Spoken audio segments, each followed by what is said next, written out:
Na. Kadako sang kasili. Ah. Hindi mo na kawayan. Kawayan. Naipit sa kawayan. Dako gyud ng kasiliya oh. Oh, nanawa. Grabe din mo lambot day ng kasili. Oh.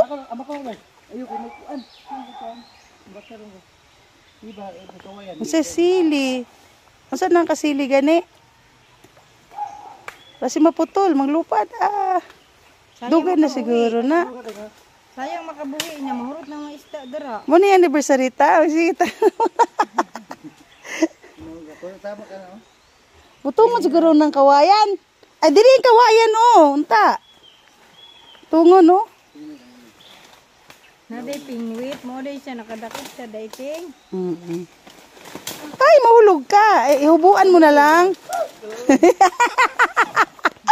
Hubuan mo na lang para makuha ni mo. Kasi paakon ka sang kuan. Kasi mapaakan ka sang, anong tawagan ni? Kisa ka namingwit diha. Dugay na pinita ba? Dugay po na siya na ano diha. Nakuha. Gigutom na siguro.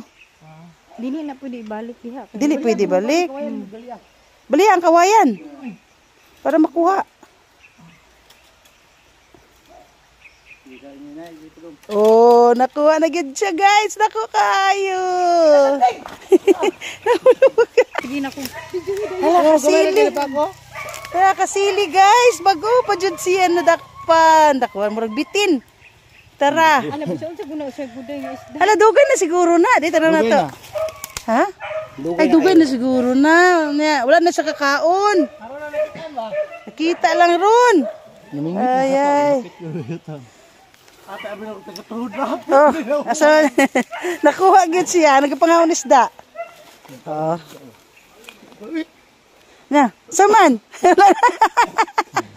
Abi tagatuhod, tagadili ra. Nakuha mamaak na. Makoy. Ay makoy po niyo. Ang tutuan niyo.